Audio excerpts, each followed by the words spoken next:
Welcome everybody to the JJ and Pug Show. It is April 2nd, 2025. We are 4 months through this year, which is just an insane thing to think about. It's not even, like, it doesn't seem real. No, I say 4 months through. 3 months through starting the 4th. I should correct myself there. It's still crazy. We're a quarter of the way through 2025. Yeah, and we are recording from the Highland Communities Podcast Studios. And guess what this is, Jason?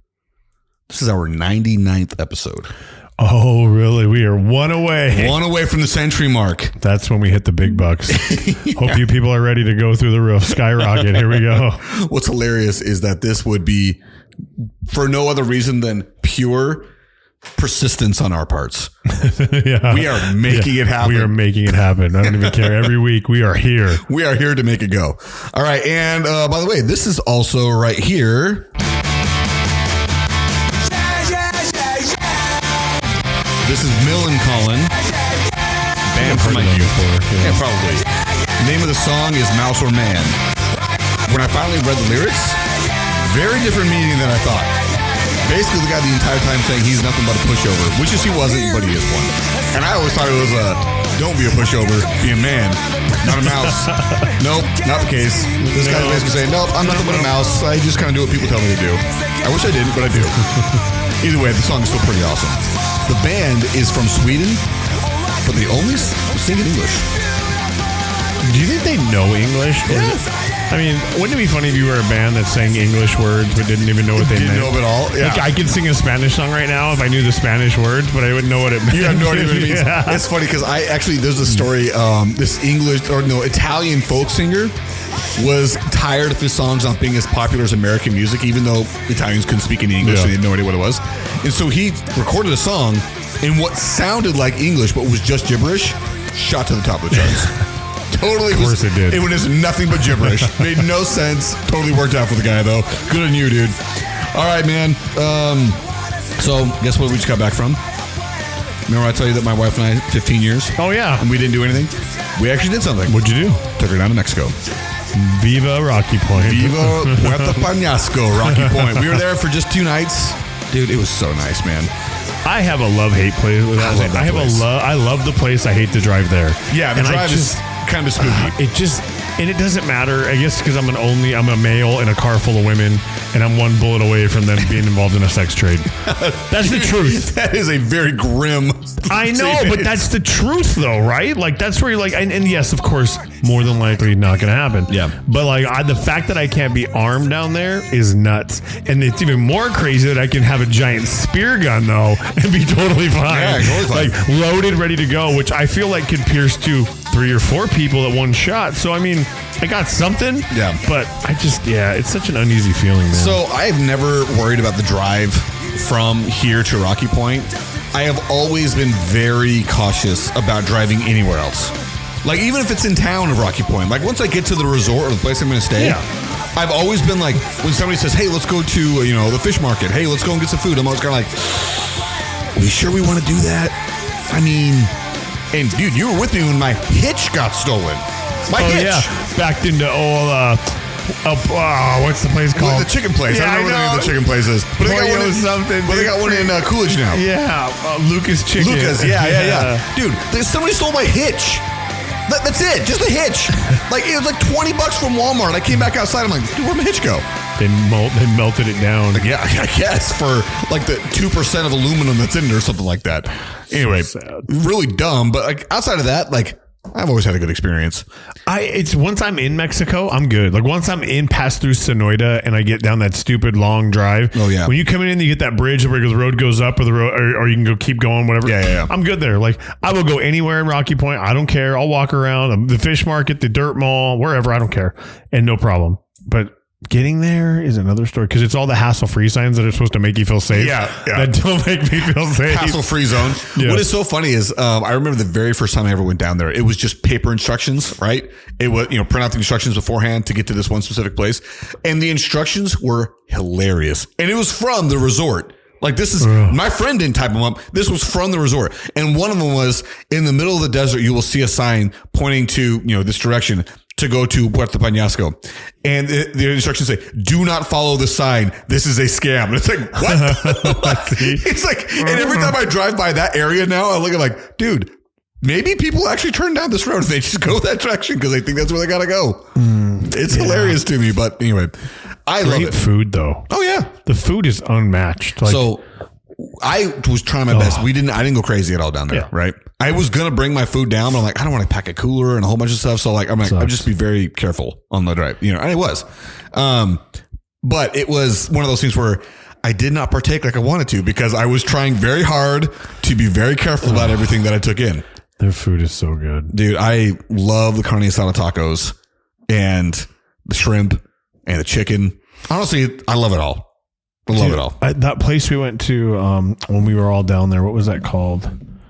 Was that with the which one? Wait, was that you with us? What did we eat? It might have been Amanda. Might have been Amanda and Jeremy, I think. I don't know if you guys were there that time. Yeah, maybe not.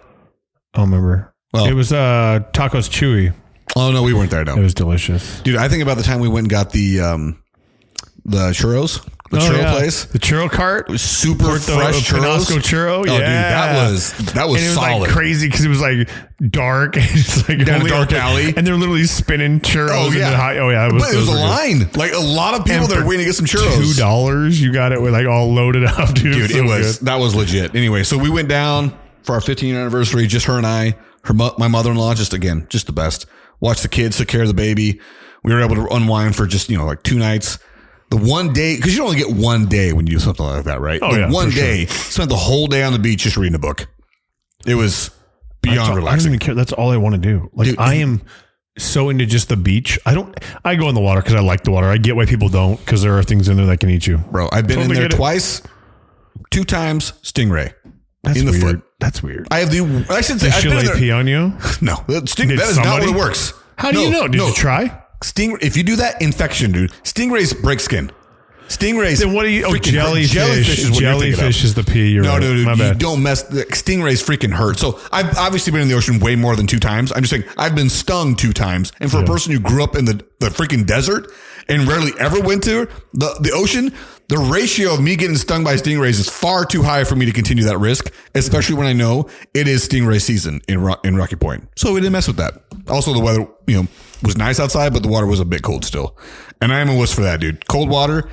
I don't know how many times people try to get me to do a cold plunge. I just can't do it, dude. I am not built for that. I am so freaking cold. I love it, dude. It's my favorite thing. Before I came here, got a text from my buddy. Hey, you want to come do a cold plunge at my house? I'm like, yeah, nope, I'm here. Should have said yes. Dude, not on a cold day? Ugh. Bro, I just did one yesterday at the gym. And dude, it's my favorite thing. I love it. The amount of people that I know that say they love it, every time they say that to me, I look at them like, you've got to be lying. There's no way you could enjoy being cold like that. Honestly, it's not even about the cold. It's about the fight. That feeling of like you're winning. It's because that's all that is, right? It's discipline. It's a lot of like fight or flight, right? It's all this like your body is freaking out, and the ability to just stay cool and just breathe through the first 30 seconds because that's really all that sucks. The rest of the time it's cold, but the first 30 seconds. So I get in this pool. And it's maybe 3 feet deep, right? This thing. Yeah. And you just literally walk right in, turn around and sit down. Like you can't stall. You can't do anything crazy. You have to just plop down and go and just embrace the suck. And then it's 5 minutes. Oh, do you remember the one time I tried to do with you and Carl? I lasted maybe 10 seconds. You were good right until I got up to your crotch. Dude, the minute it hits the nuts, that's when it's the same thing with the ocean. The minute the water in the ocean hits your nuts, that's when I'm out. Yeah. I'm like, yep, not doing that anymore. Dude, I don't know, but it's so like refreshing. And I always go underwater too. Like once the 5 minutes is up, I dunk my head in the water for a second, wait, and then come up and then just walk out. And you see these people are funny because there's this whole like theory of do a minute in the cold plunge, 4 minutes in a jacuzzi, then a minute in the cold plunge back and forth. And I'm like, dude, getting in that jacuzzi after a minute in that cold water is like stings. Like it stings you the whole time. Like have your feet ever been cold and you take a hot shower? Oh yeah, it's the worst. So picture that with your whole entire body. Oh. I'm like, no, I don't even go to the jacuzzi stuff. You see these people get in, they're like, I'm going to cold plunge. But you were in for 12 seconds. That is not a cold plunge. So I just got I told you about that text. And it texted to me and my other buddy Curtis. It said, either one of you want to join me for a second cold plunge today? And his response was, my body says yes, but my mind says no. But that my body and my mind say, no, I'm out. Eric, you just need to jump in, dude. You just can't think about it. That's the problem is I think about it. Like the whole drive there, I'll be thinking about it. I'm like, as I'm putting the suit on, I'll be thinking about it. What's weird is like I've noticed, and I don't know what it is, if it's a circulation problem or something, but like my lats will stay cold longer. Really? Like, and it's like a noticeable cold. Everything else warms up. You know? Yeah. And that's part of like, they'll tell you, like let your body warm up on its own. Some people go right into a sauna, and I've done that before, or you just let your body get warm because it takes a minute. Yeah. But my lats will stay cold for a while, and it's super weird. I don't understand why, or like, it's just like a weird, like almost like menthol cool, like not like cold to the touch, but it's like, I can feel it on the inside. We're like, why are these cold still? But I love them, dude. I really do like a cold plunge. So I was about to say to everybody listening that this is going to be one of those short episodes, but I find it funny that anytime I do that, I'm like, why would I tell them? They download the episode. They can see exactly how long it is. Their phone tells them. I don't have to give them this, heads up on what it's going to be. Yeah. But, fair warning, everybody. It's not going to be very long, because when we looked at what we had on our list of things to do, there are 2 topics to talk about. And we also mentioned to each other that whenever there's 2 topics, it typically means it's going to be an hour-long episode of nothing. But you also have kind of gone hard out on this one. You got something you got to do. So, and I got here a little late. So, maybe this will be. We'll be fine. So, the whole reason why I brought up Mexico is not to gloat, although I am. It was awesome. I loved it. But the whole reason I was down there is because anytime you go away from your home, like pooping is the worst, right? Away from your home. I don't know. I'm different. You don't care? I will poop anywhere. It does not matter. I will. I prefer not to. And I don't even care. Okay, my reason is Porta John's the only place where I hesitate because of what they smell like. If it's clean, when you go in, if it smells clean, I'm good. Yeah, if you don't smell anything. If I look down and I see people, I have a problem. And you see a mound of it. Yeah, I'm like, okay, this is like, I'm gonna have to really go. Yeah, you have to really. That's about where I draw my line. But dude, any bathroom, any gas station, I don't even care, dude. People are like, oh, I can't go to. I have to be at home when I poop, and I'm like, well, that sucks because if I gotta go, I gotta go. I don't care where I'm. My thing is, I don't have to be, because again, for me, once the urge hits, I'm ready to go anywhere. But it is way comfortable. If you notice this, if you're going to the bathroom in my house, you will see a bidet. Oh yeah, we talked about this before. Yes. You have bidets everywhere. I have bidets everywhere, and I have it for a reason. Still don't understand them. Use it. I'm telling you. Listen, here's the thing. I know I've tried this before. We talked about this, and the thing I don't know what you do afterwards. I feel like you have to drip dry. No, a little bit of toilet paper. But then what's the point in the bidet if you're going to use toilet paper anyway? To dry, not to smear crap all over your butt. No. I mean, I'm not against it, but the one time I'm doing it, it's like, oh, that water's cold, bro. Yeah, it can be for sure. But I'm telling you right now. I know. So that was the thing about in Mexico. I'm like, okay, I got to go to the bathroom. And I go, and I'm like, there's no bidet here. I'm surprised you don't pack one from Amazon, like a portable bidet. You just everywhere you go, it's like you got your toothbrush, you got your comb, and you got your bidet. Dude, you can find one for like $50. It's actually not a bad idea. They just go right underneath the toilet seat. Yeah, I'm sure. I'm telling you, it makes all the difference in the world. And when I was down there, I'm like, okay, I go to the bathroom. This sucks because no matter what I do, I'm not going to feel clean. Like, what if you sit too far back and you get a cold shot right to the nuts? Dude, you will be shocked at how the accuracy. I kid you not. Okay, listen to this, by the way. So this is funny. I was thinking that in Mexico. I wrote it down on the list. And of course, what happens when you write something in your phone? It goes away, it disappears. No. Oh. It immediately shows up on Instagram. So this is Conan O'Brien reading an ad on his podcast. Just go ahead and listen to this. Toilet paper has no business trying to battle the mess of a large holiday meal. Bidets, on the other hand, shoot precise. What the f*** happened to me? I'm a good guy. I went to a good college. I worked hard. I wrote a thesis in college. I wrote a thesis. I've worked hard for years. I've raised a family. I've never gone to jail. I've never committed a crime. And here I am explaining how you gotta shoot water up your ass. Ridiculous. Insanity. What did I do? So my favorite part about that is, one, if you got a bidet you want to hawk, we will hawk it for you. We will read those ads and we will do so without being pissed off about it. At the same time, I just found it hilarious to hear Conan O'Brien, a guy who's had tons of success in the comedic world, probably had a lot of nice thrones to poop on. Right. And he's sitting there reading a targeted ad, and he loses his mind about the fact that he has to read about a precise stream to your anal, your anus. Yeah. I was going to say your anal cavity, but not really, to your anus. But I'm also telling you right now, you sit on one, it's got 2 settings. For the front, for you ladies, in the back, for everyone else. You click the back, it is right almost every time, and it doesn't make any sense. But like, how long do you squirt? Like, you just don't know. Like, is it timer? Does it have like a set timer? So, you're like 3 second squirt. You just sit there and take it. The one of my master is like a really nice one, right? Yeah. And you press the button and it's all electric. And you hear it like spool up, warming up, and it's got warm water. It can do warm water, and what it does is it first shoots, and then it starts doing like a waving action back and forth. I want this. This I want. You gotta send me this one. It goes back and forth, and it's like seriously cleaning, and then after that, blow dry. Okay, blow dries your butt, dude. Now I'm in, dude. You have, but wait, how do you not poop on it? It's in the back, but it's blowing from the back too. Dude, I need this. I need a link for this. I'll tell you this: the one thing that has happened, and for you got queasy stomachs, let's get real. Sometimes you sit on that toilet, you didn't have time to aim, you had to blow up. You have to clean that thing because it will get poop on it. Okay, so that sounds like what I would need, because that sounds like the Cadillac version of a bidet. I don't need like the Tacoma version or whatever it is. I don't need. I'm good with the Honda Civic version, man. I know, but like I'm good with like the idea of it. But I think if I'm going to do it in my master bathroom, I'm going to want all that, because I don't want to drip dry. I don't want to pat dry. I want to blow dry. I'm telling you, dude. I actually get off when the blow dry starts and just use the toilet paper because of the time. Because it takes some time. You can't say that stuff, Eric. What? I actually get off with the toilet paper. I can't. I didn't even hear that. I can't. That's terrible. It's so bad.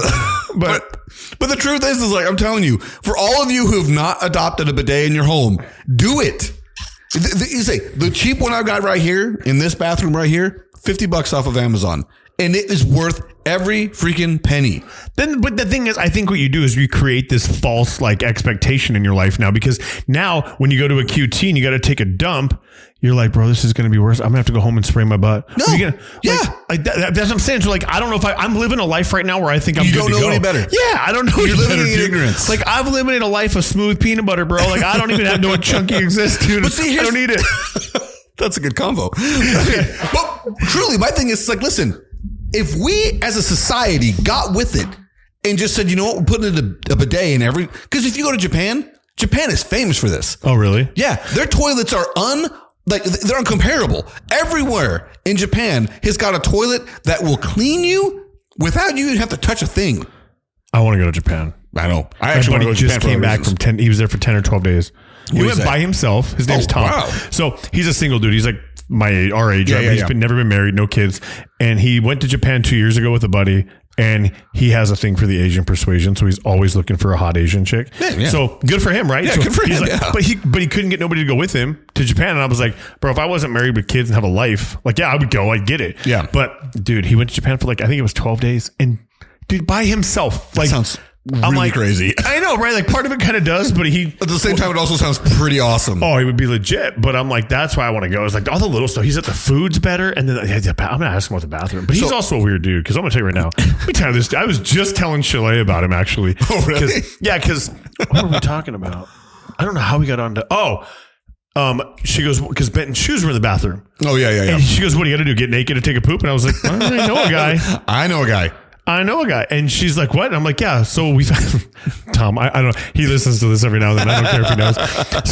So, one time we were on a trip. It was a guy's trip. We'll call it that, right? And we were camping. And so we were like, hey, Tom, if you need to take a dump, because he's a city boy from New York, like the Bronx, bro, right? White kid, grew up in the ghetto. Like he is street smart, book stupid, right? Like just, he's, yes. But he's a good dude. Anyway, we're like, hey, here's a 5-gallon bucket. Here's a bag. You know, if you need to go to the bathroom, you just poop in the bag. All of a sudden we see him over there, like cutting a hole in the bottom of the bucket. I'm like, what are you doing? He goes, well, I can sit on it and take a crap. I was like, bro, the whole other side's a hole. Like it's an open hole, you know? You put the bag around that. And he's like, oh, screw it. I'm not doing it out here. I'm not going out here. So for like 2 days we were out there and he had to take a dump and never take a dump. So he held it? He was able to? So we went and like, dude, he's like, dude, we need to go to Payson, because that's where the closest Walmart was, right? So we go to Payson all of a sudden. And so there's a group of us, because we're on a guy's thing. And he's like, all of a sudden we hear boots come off and we're like, yeah, whatever, you know, who cares? All of a sudden we hear his pants hit the floor. Like the belt hits the floor. And we're like, what is he doing? Like, why? So you start looking, like there's pants on the floor. And you're like, dude. And so one of the guys with us is 6'10", right? And he is, so the partitions They don't exist to him. They're no. So he just looks over and he's like, what the? And so we all look over the wall. Dude, this dude stands on the toilet and then squats down. What? I swear, dude. Dude, I swear on my life. Like, it is the craziest thing ever, dude. No, I swear. I know. Dude, listen. So, like, we're looking like, what? Dude, he's just on his phone. You know, whatever, dude. So, like, so I've seen this more than once, dude, because I work with this guy. Bro, I'm not kidding. So one time we went to Vegas and I'm like, he's in there taking a dump and I know he's standing on the toilet. This right? guy's a freaking chicken laying Bro, eggs. I'm not kidding. Dude. He sits on this, he stands on the seat and squats down and hovers over the toilet and poops in the toilet. It's like a natural squatty potty thing, right? Dude, the thing that gets me about this is like, listen, I would understand if you were like a germophobia, you don't want your butt touching the seat. His clothes are on the bathroom floor. Yeah. So clearly he doesn't care about It's that. got nothing to do with that. What are you doing? Oh, what's a complaint? You want to come sit on my lap for just a little bit? No. So we go to Vegas, right? And I'm sitting, I'm sharing a room with him, and I'm like, and I know he's in there pooping, and the bathroom doors don't lock in Vegas for whatever reason. They usually like in this, he just didn't lock it. So I was like, hey Tom, should I wear this cowboy hat or not? We were just having this conversation. He's like, I don't know. And I'm like in this mode, I'm like, bro, I'm trying to leave. You're taking your time, but I'm trying to figure out if I should wear what I'm wearing. And finally, I just open the door because we're men, and there he is, bro, stand on the toilet, just playing on his phone. Yeah, the hat looks good. Yeah, but yeah. Back to Mama, okay? Uh-oh. Trouble? No, go to Mama real quick, okay? I'll be done in a little bit. So have you ever seen that before? He literally stands on the toilet. Never heard of that. Like literally, I'm thinking like of a chicken. Bro, squatting over a hole to lay I'm its not eggs. flexible enough. Or else No I would way. show you on this chair what he does, and so that people can understand what I'm talking about. Dude, But that I'm telling is you, dude. one of the funniest visuals you've ever explained on the show. I'm serious, though. And Oh it's my not, it gosh. is so true. I can't even make it up. And I'm like, where did you learn it? His dad taught him that. So, but then his argument would be like, that's what they do in Japan. Like in Japan, they squat over holes. People squat over holes all the time to poop. And I'm like, but dude, we are in America. Like, you don't have to do that. Yes. I mean, listen, if I dug a hole in the woods to poop in, I would do that. Right. That makes I'm sense. not doing that on a toilet that was specifically designed for me to sit on. The porcelain toilet would snap in half if I climbed on the side of this thing and used all my weight and just squatted down like a gorilla just pooping, dude. Oh my Like, God. yeah, it's funny. We make fun of him all the time because it's funny. So he came into our unit to work, right? And my and the guys with us, I was like, hey, just so you guys know, if he's in the bathroom and you see his boots in there, this is how he poops. And they were like, no way. And I'm like, I swear. So we come in one side of the bathroom and I can see his boots on the floor. And I was like, hey, come here. So they all go in, they all go over and look, and they just, dude, it was like hysterical, dude. Because we're all a bunch of 14-year-old boys, dude. It's terrible. Well, in every aspect of all men's lives. Every bit. Dude. We are all that way. It doesn't matter. I had guys in there that were 50 years old laughing almost on the floor crying because of what they're watching this guy trying to take a poop, dude. Dude, I mean, seriously though, that is... It's impressive. Tom, I was going to say, buddy. who I love taught Tom. you to do that? But you said his dad taught him. Wow, that is something else, man. That is something else. I'm like, bro, like I just don't get it. Like it is a natural squatty potty position though, Yeah. right? Like I totally understand the concept makes sense because I have a squatty potty, and if you've ever used one of those? Oh yeah, I got one right here. They work. They do. Like they really do, especially when you're having a hard time and you're like a little gummed up. You're like, dude, I gotta like change the positioning. Squatty potty, pull out the little tray. Everything you had just wiggles itself. See, and for me, like again, when it comes to, I'm a full believer in making the pooping experience great. I have the bidet and I have a squatty potty. Yeah, I'm all you about also it. have dude wipes. I also have dude wipes There if we go. necessary. If necessary. Yeah. Which, if you have a bidet, they shouldn't be necessary. They aren't. But I can't even convince my wife to use a Travel bidet. with the dude wipes. So I we do. went to Maine. Yeah. I saw him in the bathroom. Yeah, dude, was I don't mess with that, man. Got a boy, Eric. Oh I'm yeah, like, dude. I'm like, I don't mess with that, man. I don't be walking around with any possibilities from skid marks. No way. I'm not dealing with any itch. Nah, man. No, not me. Oh my gosh, dude! I need a bidet. I'm telling you, you got to try it out. I've Listen, had them before. I just don't know what to do afterwards. I'm like, I feel like it was stupid to like spray your butt and then you sit and kind of drip dry. I'm like, I'm going to use toilet paper anyway. Why am I like? but you use so much less and you are totally clean. Yeah. Like that's the thing is it's so much less toilet paper and you are totally clean. Like it's 2-3 squares just to soak up the water and you're done. I'm going to need to try. I want the Cadillac version. I'm though. telling you, you can just try this cheap one I right need a here. link. I don't ever have to poop when I'm over here, bro. I know you never I've do. thought about it. Yeah, like I said, it's right there. I know. Maybe I could just clean up what's left from earlier. You know, just sit down. Sit down. If you went beforehand, come over here and check it out. Over here, just say, "Yep, look what's left." Just and to, be like, just to see. Holy crap! There's that much left over. Yeah, it's like the car wash of pooping right here. Yes. Yeah. All right, man. I don't have anything else as far as like the non-sports stuff. Did you have anything else you want to say? No, I can't remember. Like I said, there's something I was going to ask you or talk about, but I forgot. And a lot of it maybe been sport. The April Fool's jokes were funny yesterday. We could transition to that. There was a lot of those. And a lot of them were sports related. A lot of them. Like Dak Prescott going to the Steelers. I was like. Or the Arizona State changing their field color. Yeah. Oh, you know what? I saw that. I didn't even think twice about it being an April Fool's joke because Boise State has it. They have the blue. So I was like, oh, that makes sense. Whatever. I didn't even dawn on me. I'm like, okay, whatever. I knew it wasn't because the NCAA actually passed a rule that no new schools could have colored turf. But that's not a new school. No, but like no new like stadium. You can't change your turf color now. No. Like it's basically green. So Boise, these are schools that I know of that have different colored. Eastern Washington has red. Mm-hmm. Boise's blue, and actually Central Arkansas has a very cool one. Their colors are purple and silver, so it's purple and silver every 5 yards. I think. I wish they would have done that to the Queen Creeks, like because they're putting in the new turf field. Oh, they're not doing grass anymore. No, it's all, dude. Everybody's going turf. I know. But it's like that. But why not have a colorful, like, you know, like I think there's nothing wrong with it. Yeah, like something cool. But I mean, I get it. Green does look. It's more of a field, so I get it. But it's who cares? I don't know if it's going to be fake grass. What? I know, why does it matter? Cool. But yeah, but I'm pretty sure, like in Arizona, Ganado, up in. Yeah, you don't know where that's at. Yeah. We're talking way up north. I'm sure they have a red field. It's red AstroTurf. I think because they have an outdoor field. They have an outdoor turf. They're one of the first places I ever saw in high school that had an outdoor turf field. Okay. Then that was 20 years ago. I'm trying to think. The only one I can think of that was actually cool in high school was Round Valley. Didn't they have a dome? Yeah, bro. I played on that my freshman year, and I played it every year after that because I played against them. Right, dude.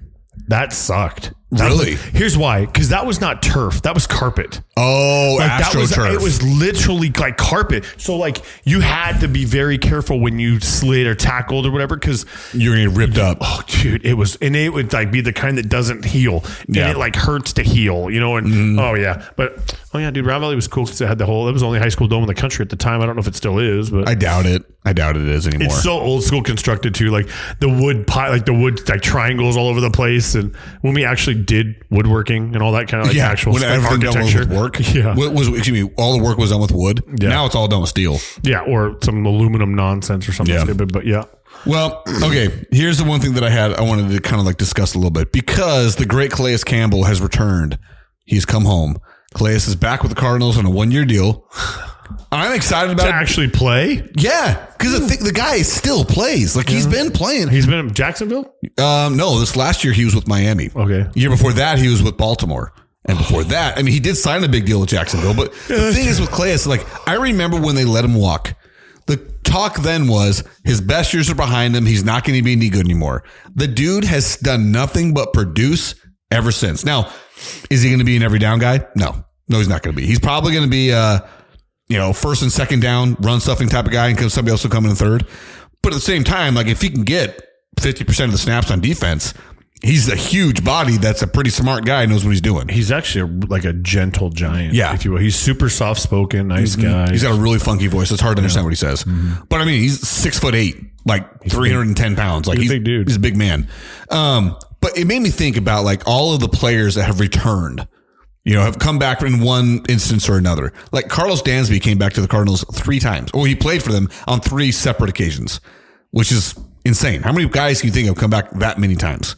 Remember back in the day, Kevin Johnson came back to the Suns. KJ, baby. Is he still a mayor? No, but he was for a while in Sacramento. Steve Nash came back, originally drafted by the Suns and then traded and then came back.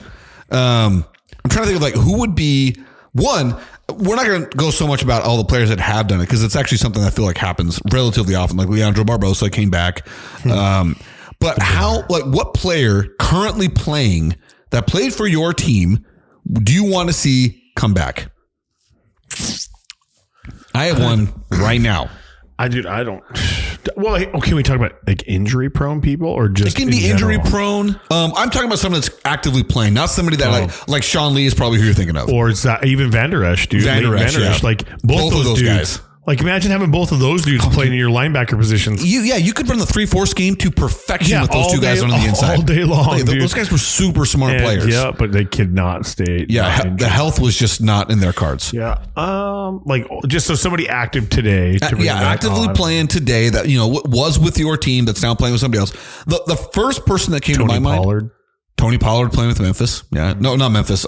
From University of Memphis. Now he's with the Titans. Yeah, he would be somebody to bring back because our running game sucks. Yeah, you have no running backs. Although, didn't you guys just completely switch out the entire running back? Dude, Jerry Jones is running this place into the ground. Like, it's hard to even follow anymore. I saw that was another one of those April Fool's things. Somebody did a whole bunch of AI images of Jerry Jones and Dak Prescott holding the Lombardi Trophy. And they're like, yep, never going to happen. But so the Diamondbacks right now are in New York playing the Yankees. The Diamondbacks this last season lost their number one first baseman, who's been great, Christian Walker. He ended up signing a big deal with the Houston Astros. Good for him. Happy to see him get the money because he was a guy that started his career a little bit older and came out of the minors a little bit older. But it's good for him. We're all happy for him. We wanted him back, but at the same time, understand, listen, there's only so much money you're going to spend. Yeah. So we pivoted and made a trade for a guy. Josh Naylor played for the Guardians. Used to be the Indians. Now that they're the Guardians. And he had a good season last year. Had 31 home runs, 90-something RBI. But it was well known at the time, this guy is a defensive downgrade because Christian Walker is a Golden Glove. He is one of the best defensive first basemen in the game. We have played 5 games so far. And in 5 games, Josh Naylor has made a massive mistake at first base every single time. That's a hard streak to continue. And it's pretty rough. And so I was telling my buddy, my nephew, super fan, David, about dude, we went to the game on Saturday night and we were playing the Cubs. That was a rough loss. But we were playing the game and I'm like, dude, it's going to be hard for me to really embrace Josh Naylor knowing we could have went and signed Paul Goldschmidt, who is also a Golden Glove first baseman who had his best years in Arizona, who just signed a 1-year deal with the Yankees. That's a guy where I'm like, dude, if we were to pivot back to Goldie, bring Goldie back. I know he was coming off probably the worst year of his career. At the same time, though, the guy's not lost it. If anything else, he's going to run into a home run every once in a while because he's that big and strong, but he is an elite defensive first baseman. And that sounds like a stupid thing because typically when you grow up, you're thinking the worst fielder on your team plays first base, right? Yeah. Not in the MLB, dude. In the MLB, you need a guy that actually knows what he's doing at first base because you can run into some serious mistakes and lose a lot of runs. Like yesterday, the guy made a throwing error, led to 2 extra runs for the Yankees. It's just things like that where I'm like, ugh. Okay, speaking of the Yankees, this is one of the things I did want to talk about. Those torpedo bats? Yeah. They're legal. I know, but I saw what was weird is I saw that the De La Cruz or whatever that guy's name is. He has one too. Oh, he's talking about for the Reds. Yes. Yeah. How did he get one? I thought it was just the Yankees players that have them. And then all these other teams are I watched this TikTok the other day or whatever it was, a reel. They're saying all these guys are going to try to get behind this idea. But the problem is the Yankees are way ahead of them because they've already done it. Where now these other people have to go in, find somebody to make the bat, come back and get it approved by the MLB and all these kind of steps for it where the Yankees are already ahead. And it seems to be working. Yeah, well, they're just smashing homers left and right, dude. Some of it also has to do with the fact that they've got home run hitters. They've got some guys that are hitting home runs anyway. I don't know. I think I want to see a little bit more data on it. Apparently, the bat's been around for more than just this year. It's just this is the year that everybody on one team is using it. And they came out of the gates smashing homers. So, I mean, obviously, that's going to play in your favor in some way. Yeah. Well, and De La Cruz hit 2 in one game. He hit one 428 feet. But I'll also say this about De La Cruz, dude. That dude does that. He's a freak. I mean, he's 6'7". He's so fast. And he is lightning fast. He's one of those true unicorns in a sport where you just think how does somebody physically look like that, play like that, move like that? You know what I mean? They just don't exist. Again, he's 6'7", 200 pounds. That could, probably be an Olympic sprinter based on that build. And then you have another guy across, in the country and Aaron Judge, who's 6'7", 280 pounds, and just blasts homers all day long.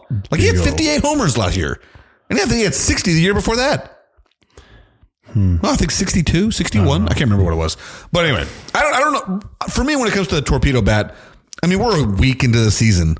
I want to see a full season of what it's going to do before I make any kind of the Yankees wins because of the bats. Yeah, it's true. That is going to be the topic of conversation. Having said that, we beat him yesterday because my boy Eugenio Suarez hit a grand slam to take the lead. So whose homers matter when, huh? We're playing them again right now, and I really hope that they don't beat us because that would be a bummer to be saying that the minute we're playing them. And then get beat. Another player I would like to see come back. 2 players I want to see come back. Cam Johnson, Mikal Bridges. Come back to the Suns. We need that. Cam Johnson was such a terrible trade. He was such a people loved watching that dude play. Oh yeah, dude, him and Mikal Bridges. I'm telling you, are they still playing for the Nets? Cam Johnson still plays for the Nets. Mikal Bridges was traded this offseason to the Knicks for 5 first-round draft picks. I think it was 5. Has he still not missed a game? Nah, still hasn't missed a game. Still has not missed a game. That's insane. You know the worst part about that trade is when you look back on it, you can't say that Kevin Durant did not play at Hall of Fame level, because he did. But it has been the worst trade because Cam Johnson's always hurt still, but Mikal Bridges has never missed a game, and the chemistry we had with those 2 guys on the court. Yeah, I didn't think we should have got rid of those guys at all. I know. Seriously, that was such a bad. I don't know. I guess we're sitting here from a table not being NBA people, but it just was bad. Yeah. Well, the thing is, we got rid of Jay Crowder, Mikal Bridges, Cam Johnson, 5 second-round draft picks, and I think 4 first-round draft picks to get Kevin Durant. That was the trade. That is the trade. We gave up 3 of our key rotational guys and starters from a team that went to the finals and was 2 wins away from winning it, and almost all of our draft capital for Kevin Durant. And that has led to a loss in the playoffs to the Nuggets in the second round, a loss to the Timberwolves in the most embarrassing fashion, a sweep the next year. And this year, again, guess what? We are not in the playoffs right now. We are a game and a half behind in the 10th spot for that play-in tournament. And the chances we make it are slim, because when you look at the remaining teams we got to play, we just got blown out by 30. Yesterday we lost by 10, but that's without Kevin Durant, because guess what? He tweaked his ankle.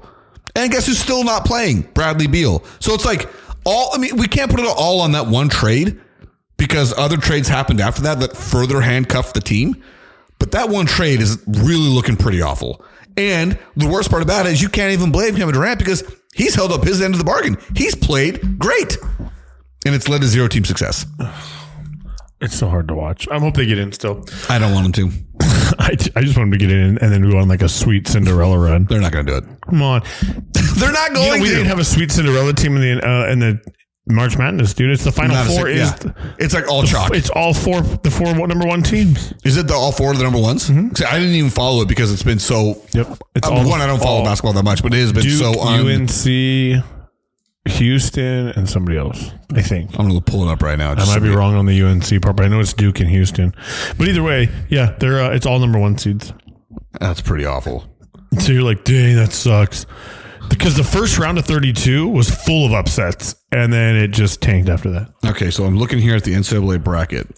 And here we go. Right now we have number 1 Auburn against number 2 Michigan State, number 1 Duke against number 2 Alabama.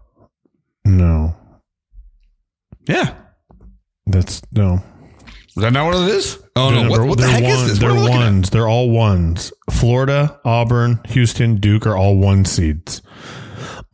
So hold on a second. What was I just clicked on at ESPN? I went to the national, NCAA men's, NCAA bracket. First thing I click on. What in the world is this? Is this somebody's bracket they submitted? Maybe, I don't know. What in the world is that? I knew that they were all. I actually thought UNC was in, but I was wrong. What on earth am I even looking at? This is. I have no idea. I don't even know what to find it anymore. I don't even know what I'm looking for, because whatever I just clicked on is not it. I just put in March Madness 2025 Final Four and it came up. ESPN, you suck. Your website is terrible. Yeah. This makes 0 sense. Yeah. You guys are. Why would I not be able to just simply click on 2025 March Madness Final Four? They've gone, ESPN went to crap a long time ago after what Stuart Scott died. Yeah. You know what I mean? When you were, there'll never be another saying is you were as cool as the other side of the pillow. Oh, it's a great one. Great. It's a great one. God, what a rest in peace, buddy. Yeah, I know. And really, you're right about ESPN. They've really lost a lot of their, I don't know, whatever made them special is gone. They're not the same anymore. A lot of the personalities they keep like kicking out. And then also just the fact that like, I don't know, I feel like other sports websites and programming has kind of stepped in and filled that void. And also for the rest of the country, we don't care about the Giants, the Lakers, or the Jets. You're so angry. Because it's all they ever talk about. I know they're a joke. Dude, okay, get my haircut today. They got ESPN on. And guess what the question they're asking? They're asking this question. This is their, their whatever, first take or whatever it is. Are the Giants really not that far away from competing? They have the 3rd overall pick. They just signed Russell Wilson and Jameis Winston. Those are their quarterbacks. Let me tell you what, they are miles from competing. They suck. Why are we even talking about it? I don't know. They are, though. They're very biased with those teams. Super biased. Crazy. Well, and you used to think, remember growing up, you could watch SportsCenter every morning. And watch it again. Yeah. The same show again. Yeah. And then again. Yeah. And like, I remember when I was first married, that she's like, how do you watch this? You just watched all this, like an hour, this last hour. How are you watching it again? And I'm like, I don't know. It's different. Yeah. It's a live broadcast for 4 hours. They play the same stuff, but you know what? The top 10 is still cool to watch every time. I don't know, dude. You're right. By the way, yeah, with number 1 seeds, Auburn, Duke, Florida, and Houston. Jeez.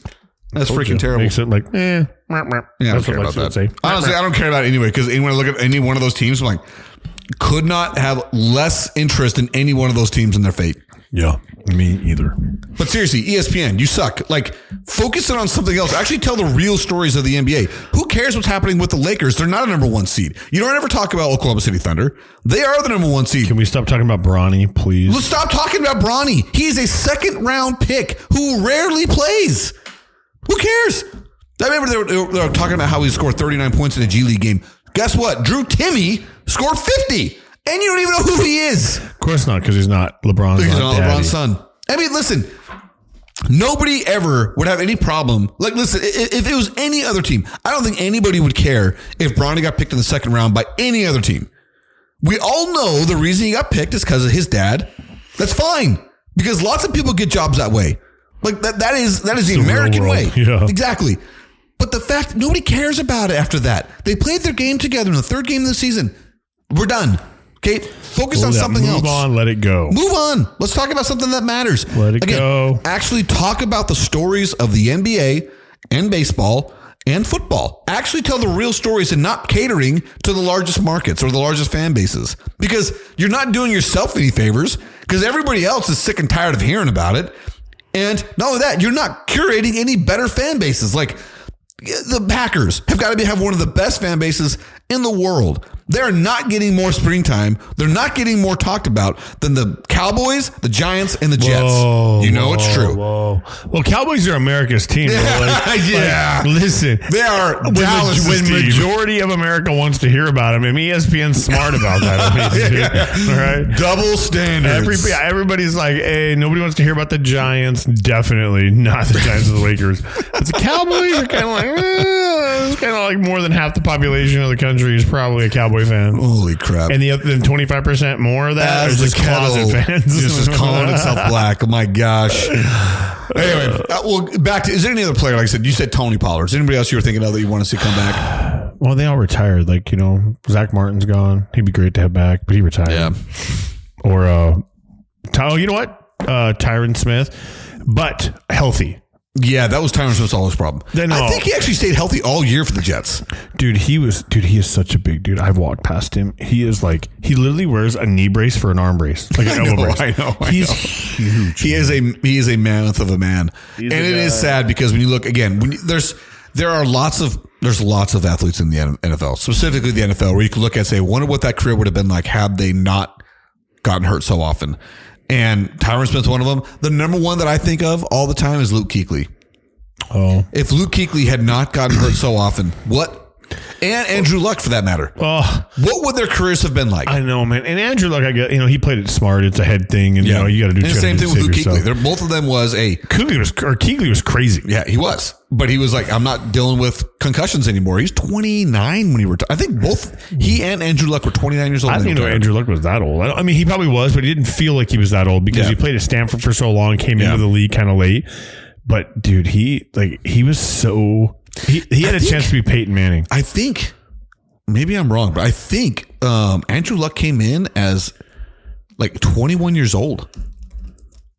I think he came in pretty young, but he was super relevant when he was at Stanford. I think he came in relatively young into the NFL. I'm looking up right now to see what we got as far as his age in his first year. 22. Yeah, 22. That's pretty young. He did. It says his first season was when he was 23, so maybe he turned 23 during that season. Yeah, and he retired at 29. Mm-hmm. Didn't even play his age 28 season. He was such a great pocket passing quarterback, who had the ability to move. Yeah, but that wasn't his MO. Oh, he was. Dude, one of the things I'll always remember about him was when he played at Stanford and he threw a pick and he was so mad at himself. He went to go tackle the DB, laid him out. Absolutely laid him out. And it was not because he was mad at the DB. Well, I'm probably some, but he was super mad at himself for throwing the pick. And it was just like one of those, hey man, coach is going to be pissed that you tried to make that tackle, but he can't be that pissed that you made that tackle. It's like, that is the way you got to do it. He's probably showing that to all the defensive guys because it was a perfect form tackle. Ugh. Anyway, all right. So I think I could keep going on other players I'd like to see come back, only because there's always that. The Cardinals just have so many that have left over the years because the Cardinals suck so bad. What's so funny is I can't really even think of that many for the Cardinals that I want to come home. Yeah. Like Larry Fitzgerald, that's who you want to come back. Yeah, but because he never freaking really left. Because he never said goodbye. That's so bad. But like, okay, would I want Byron Murphy to come back? Kind of. But like, I'm also okay with Byron Murphy going where he went because I don't know, our cornerback room's pretty young and they're doing all right. Yeah. For a while, it was Tyrann Mathieu that I wanted to come back. The Honey Badger. But, you know, Budda Baker kind of took his place. And can't imagine both of them, though. Oh, yeah. It would be actually pretty.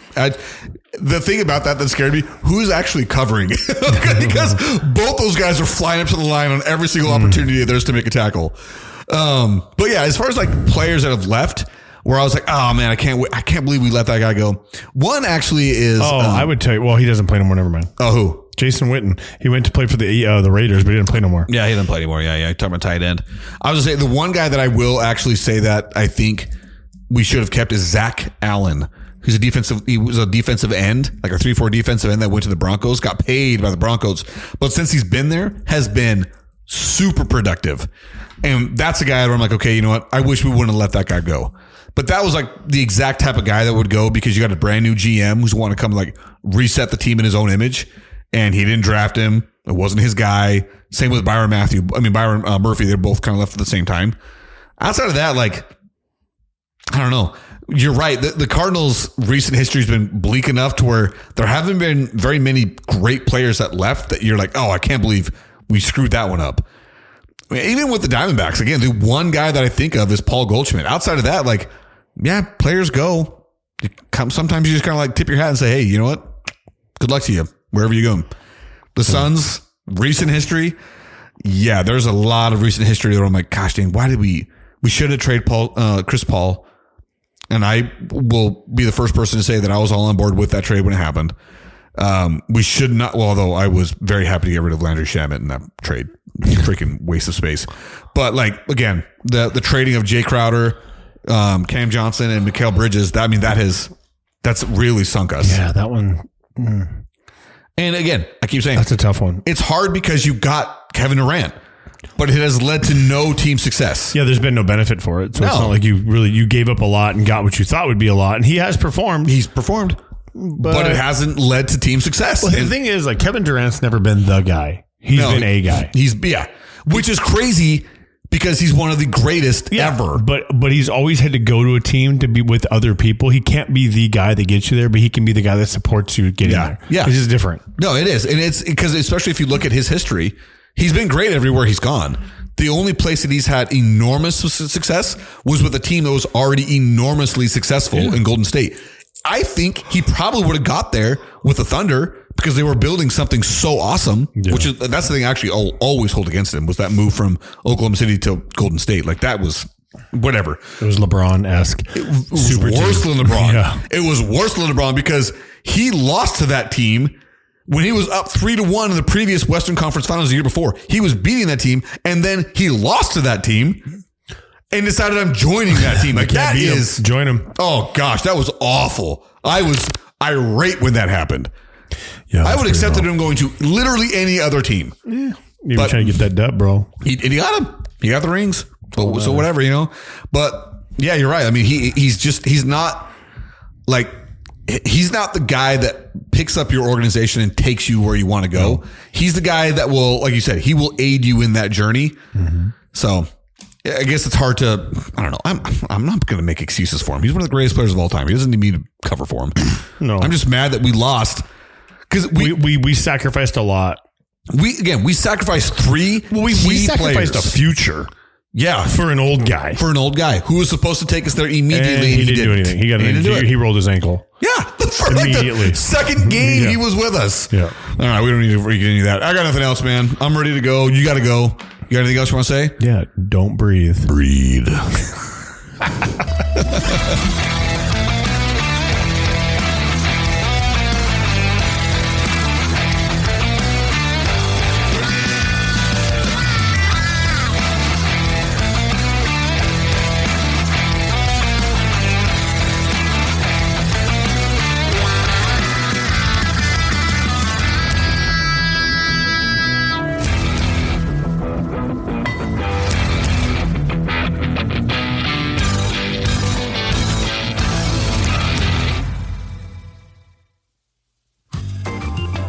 The JJ and Pug Show theme song was written, composed, and performed by Lane Hartman. Special thanks to Highland Communities for all the support given to our show. You can find the JJ and Pug Show podcast wherever you do listen to podcasts. Look us up on Facebook, Instagram, and TikTok.